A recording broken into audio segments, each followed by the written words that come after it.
I started flying at Moorabbin in '73 and gained a private pilot's licence.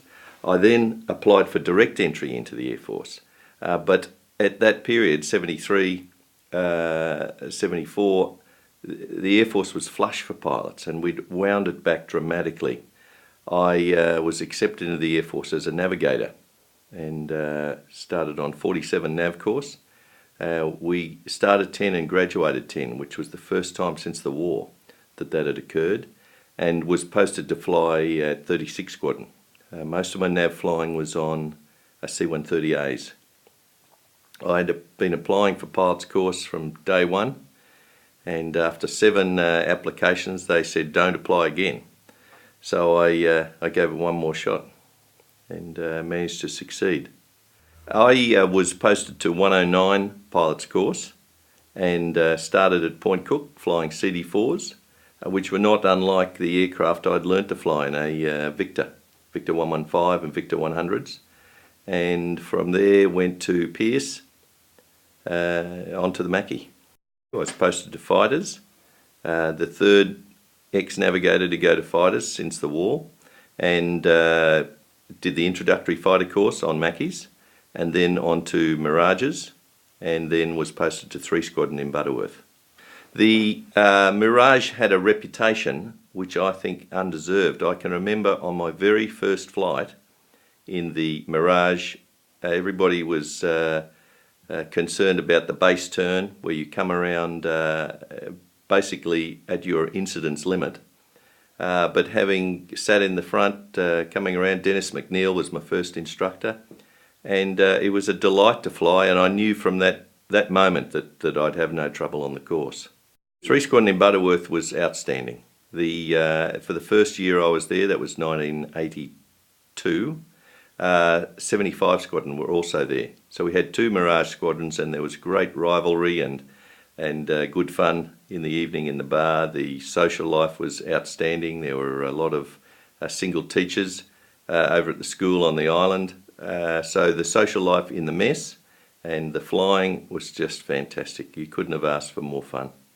We were running, the normal cycle of a fighter squadron is to run through each of the events in a 6-month period.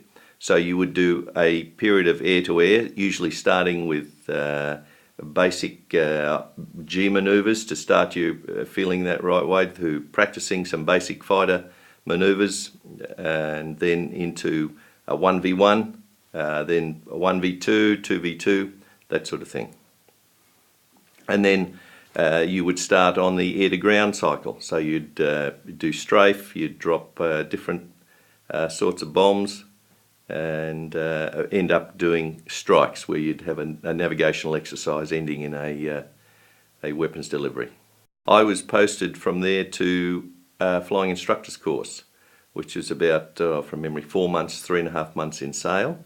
I was posted to instruct at 2 FTS, so I did my instructor's course on Macchis again, and around the May of 1980, what would it be? 84, went to Pearce. The Warbirds, I became associated with Warbirds through my posting as the FAC flight commander at 76 Squadron.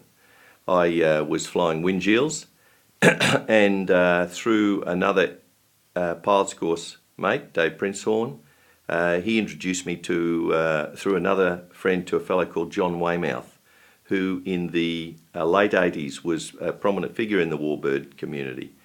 He had a Wingeel that he wanted me to check one of his pilots out on. I'd continued my civil qualifications, and I was by this stage a grade 1 instructor, and so I went and had a look at that Wingeel, and it needed a little bit of work, but basically I did the task and came to know John.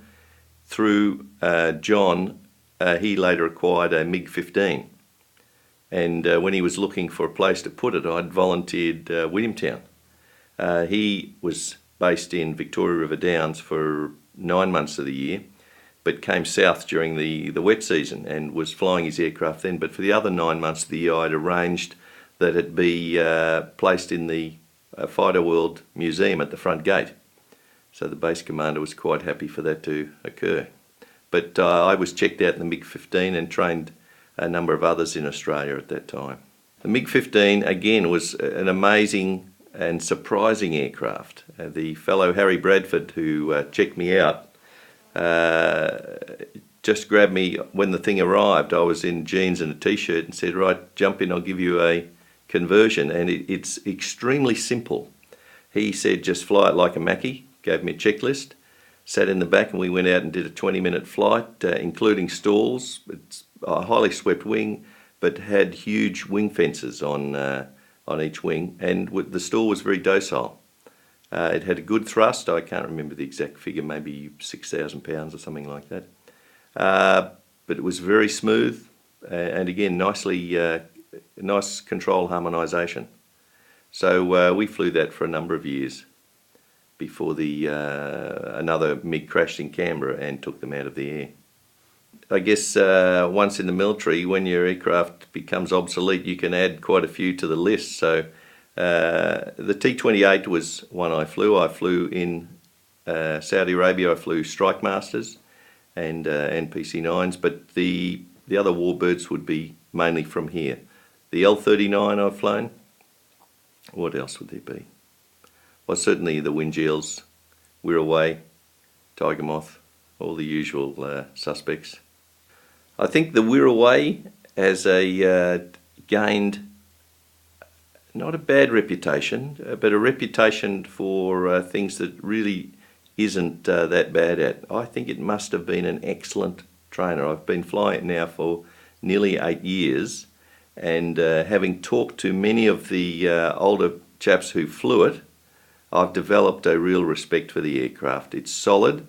It has not what I'd call vices, but characteristics that it might have been better doing without.